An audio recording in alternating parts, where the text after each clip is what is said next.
MP board कक्षा 12वीं वाले सभी प्यारे भैया बहनों के लिए रुक जाना नहीं परीक्षा के लिए मैं पेपर बता रहा हूँ। प्यारे विद्यार्थियों, आप सभी छात्रों को इस क्वेश्चन पेपर को ध्यान से देखना है और अच्छे से इन प्रश्नों को याद कर लेना है, क्योंकि ऐसे क्वेश्चन आज मैं बताऊंगा जो आपकी परीक्षा में 100% पूछे जाएंगे। इसलिए आप एक भी प्रश्न मिस ना करें, क्योंकि ये सारा का सारा पेपर आ चुका है और 100% प्यारे विद्यार्थियों आपकी परीक्षा में यहाँ से प्रश्न आएंगे। इसलिए आप इस क्वेश्चन पेपर को पूरा देखें और अच्छे से इन प्रश्नों को आप याद करें। जैसा कि आप क्वेश्चन देख पा रहे हैं, सबसे पहले मैं आपको सही विकल्प वाले क्वेश्चन बता देता हूं। इसमें पहला क्वेश्चन आपसे पूछा जाएगा, एक वस्तु की पी कीमत पर 3 उपभोक्ताओं ए, बी तथा सी द्वारा मांगी जाने वाली मात्राएं क्रमशः 18, 20 व 25 है। बाजार की मांग बताइए कि बाजार की मांग क्या होगी। तो प्यारे विद्यार्थियों, बाजार की मांग क्या हो जाएगी, तो इसमें आपको 63 करेक्ट उत्तर के रूप में लिखना है। 63 जो होगी बाजार की मांग होगी, ये आप यहाँ पर करेक्ट आंसर करेंगे। वहीं अगला क्वेश्चन आएगा, जैसा कि आप देख सकते हैं कि एक वस्तु की अधिक मात्रा प्राप्त करने के लिए दूसरे सर्वश्रेष्ठ विकल्प का त्याग है, तो वो त्याग क्या हो जाएगा, अवसर लागत हो जाएगा। तो इसमें आपको लिखना है अवसर लागत। उत्पादन बंद कर देने पर निम्नलिखित में से कौन सा प्रभाव पड़ता है। तो प्यारे विद्यार्थियों, उत्पादन बंद करने पर कौन सा प्रभाव पड़ता है, तो इसमें आपको लिख कर आना है परिवर्तनशील लागतें शून्य हो जाती है। क्या लिख कर आना है, परिवर्तनशील लागतें शून्य हो जाती है। ये आप यहाँ से लिखेंगे।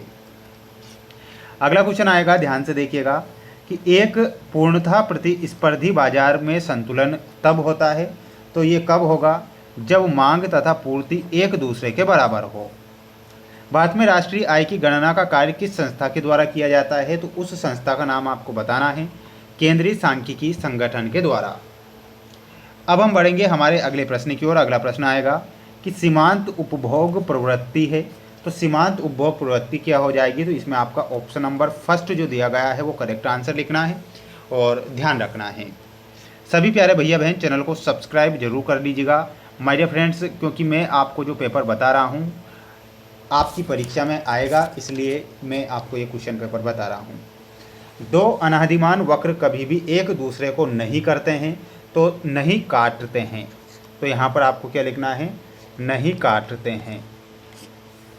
पैमाने के प्रतिफलों का संबंध काल अवधि से है, तो दीर्घकाल से होता है, तो यहाँ पर आपको क्या लिखना रहेगा, दीर्घकाल।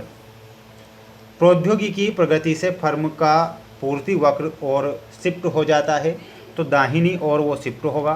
तो इसमें आंसर आपका क्या हो जाएगा, दाहिनी ओर। जिस स्थिति में बाजार पूर्ति बाजार मांग से अधिक हो उसे हम क्या कहते हैं, तो उसे अधिपूर्ति बोला जाता है। तो आंसर आपका हो जाएगा अधिपूर्ति उसे कहते हैं। अधिपूर्ति will be correct answer. Bharat के केंद्रीय बैंक का क्या नाम है, तो प्यारे विद्यार्थियों केंद्रीय जो बैंक है वो आरबीआई है, रिजर्व बैंक ऑफ इंडिया। निवेश योजनागत निवेश का मूल्य है, तो यहाँ पर आपको लिखना है प्रत्याशित निवेश। क्या लिखना है, तो इसमें आपका हो जाएगा प्रत्याशित निवेश। ध्यान रखना है, स्क्रीनशॉट लेते चलें और अच्छे से याद करते चलें। ये इंग्लिश मीडियम वाले स्टूडेंट्स भी स्क्रीनशॉट ले लीजिएगा, बिल्कुल चैट जीपीटी से आंसर निकाल लीजिएगा, है ना। और बिल्कुल माय डियर फ्रेंड्स, ये आपका सत्य पूंजीवादी अर्थव्यवस्था में अधिकतम लोक कल्याण पर ध्यान दिया जाता है, ये गलत हो जाएगा। जूते और जुराब का प्रयोग स्थानापन्न वस्तुओं का उदाहरण है, तो ये गलत होगा। दीर्घकाल में उत्पादन के सभी कारकों में परिवर्तन किया जाता है, तो ये सत्य लिखना है। अपूर्ण प्रतियोगी बाजार में वस्तु विभेद पाया जाता है, ये सत्य होगा। कीमतों में निरंतर वृद्धि मुद्रास्फीति कहलाती है, ये सत्य है। एक उपभोग फलन निवेश तथा उपभोग के बीच के संबंध की व्याख्या करता है, तो ये आपको गलत लिखना है। इसका आप स्क्रीनशॉट यहाँ से ले लेंगे और अच्छे से याद कर लेंगे माय डियर फ्रेंड्स, बिल्कुल और बिल्कुल पढ़कर ही जाना है आपको। गणनावाचक उपयोगिता विश्लेषण, तो इसमें आपका आंसर क्या हो जाएगा, ऑप्शन नंबर जी जो दिया गया है, उपयोगिताओं को संख्याओं में व्यक्त करना। पूर्णतया बेलोचदार मांग में आपका आंसर हो जाएगा ई बराबर 0। पैमाने के प्रतिफल की प्रथम अवस्था में आपका सही आंसर हो जाएगा बढ़ते प्रतिफल, तो ऑप्शन नंबर 3 से मिलाना है। आर्थिक निर्णय लेने वाले व्यक्ति या फर्म में आपका सही आंसर क्या हो जाएगा, 4th में, और वो हो जाएगा आर्थिक एजेंट। ये आपको लिखना है। और वस्तु व सेवा के वार्षिक मूल्य की गणना में आपको मिलाना रहेगा उत्पाद विधि। सीमांत संप्राप्ति में आपको मिलाना रहेगा ऑप्शन नंबर डी से। और जनता की जमाएं स्वीकारना व्यापारिक बैंक से आपको मिला देना है। तो ये आपकी जोड़ी के नंबर हो चुके हैं। अब आप इसका एक स्क्रीनशॉट यहाँ से ले लेंगे। बढ़ेंगे हमारे अगले क्वेश्चन की ओर। अगला क्वेश्चन आप देख सकते हैं, जिसमें आपको एक वाक्य में उत्तर देना है। किसी अर्थव्यवस्था के अंतर्गत सरकार सभी क्रियाकलापों की योजना बनाती है। तो इसमें आपको क्या लिखना रहेगा, समाजवादी केंद्रिक, समाजवादी या फिर केंद्रीकृत। यहाँ पर आप क्या लिख सकते हैं, यहाँ पर लिख सकते हैं समाजवादी या फिर केंद्रीकृत भी लिख सकते हैं। बजट रेखा का समीकरण लिखिए। तो बजट रेखा का जो समीकरण होता है P1 x1 plus P2 x2 less than greater than m। आवश्यक वस्तुओं की मांग की लोच कैसी होती है, तो वो बेलोचदार होती है। यहाँ पर आंसर आपका क्या हो जाएगा, बेलोचदार। किस बाजार में फर्म कीमत प्राप्त करता होती है, तो पूर्ण प्रतियोगिता में। तो यहाँ पर आंसर क्या हो जाएगा, पूर्ण प्रतियोगिता में। ये आपको लिखना है।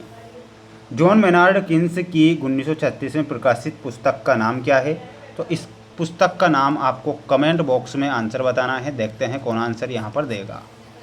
अंतिम वस्तुएं किसे कहते हैं, तो अंतिम रूप से उपभोग होने वाली वस्तुओं को, अंतिम रूप से उपभोग होने वाली वस्तुओं को अंतिम वस्तुएं कहते हैं। बैंक दर किसे कहते हैं, तो आरबीआई व्यापारिक बैंकों को दर कहते हैं। ठीक है, तो आरबीआई व्यापारिक बैंकों को दर देती है, उसे हम क्या कहते हैं, बैंक दर कहते हैं। इसके बाद ये आप इंग्लिश मीडियम वाले स्टूडेंट्स और ये आप ये पूरा पेपर देखेंगे कि अर्थव्यवस्था किसे कहते हैं, ये क्वेश्चन याद करके जाना है।